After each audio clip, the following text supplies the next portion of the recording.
Bonjour, pour les personnes qui ne me connaissent pas, moi c'est Leslie et je suis professeure de FLE spécialisée dans la conversation de groupe entre femmes ayant un niveau intermédiaire et avancé, donc B1 et plus. Je vous ai fait une nouvelle vidéo de conversation entre femmes dans diverses situations. Cela vous permettra de prendre du vocabulaire, de découvrir et d'apprendre de nouvelles expressions françaises. Donc, écoutez bien et bien sûr, abonnez-vous, activez la cloche pour ne rien rater de mon contenu. Pour info, si vous souhaitez vous perfectionner dans la conversation en français pour parler avec plus de fluidité et avoir plus de vocabulaire, cliquez sur le lien en description pour intégrer l'un de mes groupes de conversation entre femmes. Vous aurez toutes les informations. Sarah et Léa se rencontrent pour la première fois lors d'un événement social. Bonjour, je m'appelle Sarah, enchantée de faire votre connaissance. Bonjour Sarah, moi c'est Léa, enchantée également. Comment allez-vous ? Je vais bien, merci. Et vous ? Ça va très bien, merci. Dites-moi, d'où venez-vous ? Je suis originaire de Lyon, mais je vis à Paris depuis 5 ans. Et vous ? Moi, je viens de Marseille, je suis arrivée à Paris il y a 3 ans pour le travail. Ah, Marseille ! J'ai entendu dire que c'est une ville magnifique. Vous travaillez dans quel domaine ? Je suis graphiste dans une agence de publicité. Et vous, que faites-vous dans la vie ? Je suis ingénieur en informatique. Je travaille pour une entreprise de développement de logiciels. C'est intéressant. Vous aimez votre travail ? Oui, beaucoup. C'est un domaine en constante évolution et j'aime relever de nouveaux défis. Et vous, qu'est-ce qui vous plaît le plus dans votre métier ? J'adore la créativité que mon travail demande. Chaque projet est unique et j'ai la chance de travailler avec des personnes très talentueuses. Et en dehors du travail, quels sont vos loisirs ? J'aime beaucoup la photographie et la randonnée. Et pendant les week-ends, j'essaie souvent de m'échapper de la ville pour explorer la nature. Et vous, qu'est-ce que vous aimez faire pendant votre temps libre ? Je suis passionnée de cuisine. J'adore essayer de nouvelles recettes et organiser des dîners pour mes amis. J'aime aussi lire des romans, surtout des thrillers. La cuisine, c'est top. Quel est votre plat préféré ? J'adore faire des plats italiens, surtout les lasagnes. Et vous, avez-vous un plat préféré ? Oui, moi j'adore préparer des plats méditerranéens. Surtout les salades et les fruits de mer, c'est délicieux. Les fruits de mer, j'adore aussi. C'était vraiment agréable de discuter avec vous, Léa. J'espère que nous aurons l'occasion de nous revoir. Moi aussi, Sarah, ce fut un plaisir. Bonne journée, à bientôt. Merci à vous aussi, à bientôt. Marie et Sophie, 2 amies, se rencontrent dans un café. Salut Sophie, comment ça va ? Salut Marie, ça va bien et toi ? Ça va, quoi de neuf, dis-moi ? Pas grand-chose, j'ai juste eu une semaine bien chargée au travail. Ah oui, qu'est-ce qui s'est passé ? On a eu plusieurs projets à terminer et quelques réunions importantes. Mais finalement, tout s'est bien passé. Et toi, comment s'est passée ta semaine ? Ma semaine a été assez tranquille. J'ai eu un peu de temps pour moi, alors j'ai pu faire du sport et aller au cinéma. C'est super ça, tu fais quel sport ? Je fais du yoga et je vais courir de temps en temps. Ça m'aide à me détendre après le travail. Et toi, tu fais du sport en ce moment ? Oui, je fais de la natation en ce moment. 2 fois par semaine, ça me relaxe beaucoup. Super, continue alors. Et sinon, tu as fait quelque chose d'intéressant ce week-end ? Oui, je suis allée au marché samedi matin, j'ai acheté des légumes frais et des fruits. Ensuite, j'ai cuisiné un grand repas pour ma famille. Je t'avoue que c'était fatigant, mais on a bien profité tous ensemble. C'était cool. Ah, c'est chouette! Qu'est-ce que tu as cuisiné ? J'ai fait une ratatouille et une tarte aux pommes pour le dessert. C'était trop bon. Ah ouais, c'est bon tout ça. J'aime trop la ratatouille. Moi, j'ai essayé une nouvelle recette de gâteau au chocolat ce week-end. Il était vraiment réussi. Super, tu me donneras la recette ? Ok, je te l'envoie sur WhatsApp. Sinon, tu as des plans pour ce soir ? Oui, je vais au cinéma avec des amis. On va voir le nouveau film d'action qui vient de sortir. Il a l'air pas mal. Tu veux venir avec nous ? Ça a l'air tentant, mais j'ai quelque chose de prévu. Je dois finir un projet pour le boulot. Ok, je comprends. Parfois, on n'a pas le choix. En fait, comment ça se passe au travail en ce moment ?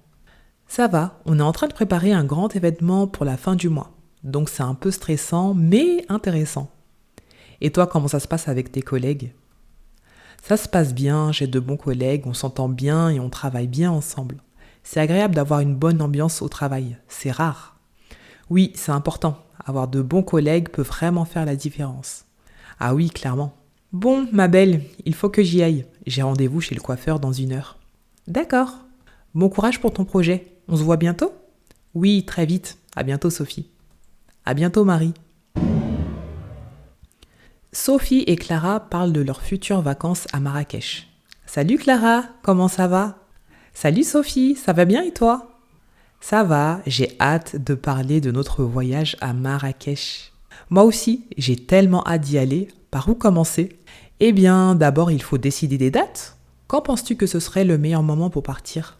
J'ai regardé nos calendriers et je pense que la première quinzaine de juillet serait idéale. Qu'en penses-tu, dis-moi? Oui, ça me semble parfait. On évite la grosse chaleur d'août. Et combien de temps on devrait rester là-bas à peu près? Je pense qu'une semaine serait bien pour découvrir la ville et ses environs sans être pressé par le temps. D'accord, une semaine alors. Ensuite, il faut réserver les vols. Tu as regardé les options? Oui, j'ai trouvé des vols directs qui ne sont pas trop chers. On pourrait partir le samedi matin et revenir dimanche suivant en fin d'après-midi. Parfait. Et pour l'hébergement, tu as une idée? J'ai vu plusieurs riads qui ont l'air magnifiques et très bien notés.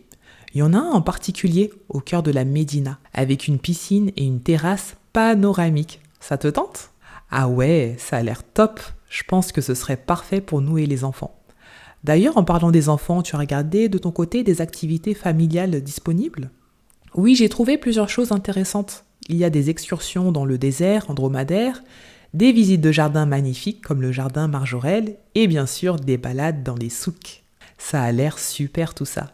J'aimerais aussi qu'on visite le palais de la Baïa et la place Jamal Afna le soir. Les enfants vont adorer les spectacles de rue. Absolument.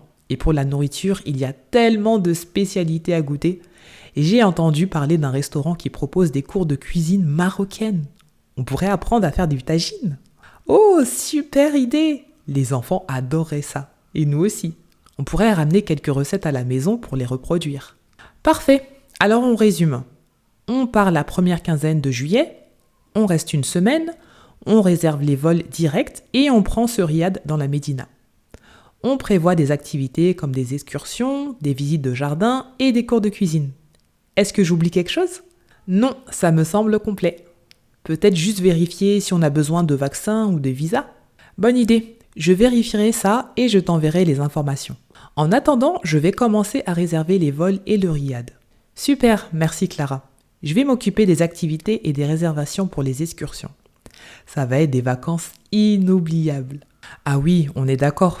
On se tient au courant, Clara. Je te dis à bientôt. À très vite, Sophie. Julie et Lisa parlent au téléphone de la difficulté de leur rôle de maman. Salut Lisa, comment ça va? Salut Julie, ça va, mais je suis vraiment fatiguée en ce moment. Et toi? Moi aussi, je suis épuisée. Les enfants sont pleins d'énergie ces jours-ci. C'est difficile de suivre. Oui, je te comprends. Mon fils est dans une phase où il veut tout faire tout seul, mais il a encore besoin de beaucoup d'aide. Ah oui, c'est une période compliquée. Moi, ma fille refuse de dormir seule dans sa chambre depuis quelques semaines. Elle fait des cauchemars toutes les nuits. Ça doit être épuisant. Est-ce que tu as essayé de la rassurer avant le coucher? Lui lire des histoires, la faire dormir avec une veilleuse? Ah oui, j'ai tout essayé. Ça marche parfois, mais pas toujours. Et toi, comment ça se passe avec les devoirs de ton fils? Pas facile non plus, il a du mal à se concentrer et à rester assis plus de 10 minutes. J'essaie de rendre les devoirs plus amusants, mais c'est un défi quotidien. C'est sûr, parfois je me demande comment les autres parents font pour tout gérer. Entre le travail, la maison et les enfants, c'est un vrai casse-tête. Oui, je me pose la même question. Est-ce que tu as des astuces pour te détendre et gérer le stress? J'essaie de me prendre un peu de temps pour moi quand je peux. Parfois, je fais une petite promenade seule ou je lis un livre après que les enfants soient couchés. Et toi? Pareil, j'essaie de faire du pilates le matin avant que tout le monde se réveille. Ça m'aide à commencer la journée de manière plus calme. Et je fais aussi de la cohérence cardiaque. Pour gérer le stress, c'est ce qu'il y a de mieux à faire. Ça a l'air bien. J'aimerais essayer la cohérence cardiaque aussi. Peut-être que ça m'aiderait à être moins tendue et à mieux gérer les réveils nocturnes de ma fille. Ça vaut le coup d'essayer, je t'assure. Et sinon, comment ça se passe avec ton mari? Il arrive à t'aider avec les enfants? Oui, il essaie de m'aider autant qu'il peut, mais avec son travail, il est souvent très occupé. On essaie de se relayer pour les tâches ménagères et les activités avec les enfants. Et toi? Mon mari m'aide beaucoup aussi, surtout le soir quand il rentre du travail. Il s'occupe du bain et de l'histoire avant le coucher. Ça me donne un peu de répit. C'est bien d'avoir du soutien. Parfois, je me sens coupable de ne pas pouvoir tout faire parfaitement. Oui, je ressens ça aussi. Mais je pense qu'on fait de notre mieux et c'est déjà beaucoup. Les enfants voient tout l'amour et l'effort qu'on met pour eux. Tu as raison. Merci pour cette conversation, Julie. Ça fait du bien de parler avec quelqu'un qui comprend. De rien, Lisa. On est là pour se soutenir. On devrait se rappeler plus souvent. Oui, c'est une bonne idée. Prends soin de toi et de ta famille. Bisous. Toi aussi, bisous. À bientôt, Lisa. À bientôt. Téléchargez mon guide offert, les 30 expressions les plus couramment utilisées en France et leur signification. Si vous souhaitez parler comme les Français, je vous assure que ce guide va vraiment vous aider. Le lien est en description. Et abonnez-vous, activez la cloche pour ne rien rater de mon contenu. Et je vous dis à bientôt pour une prochaine vidéo.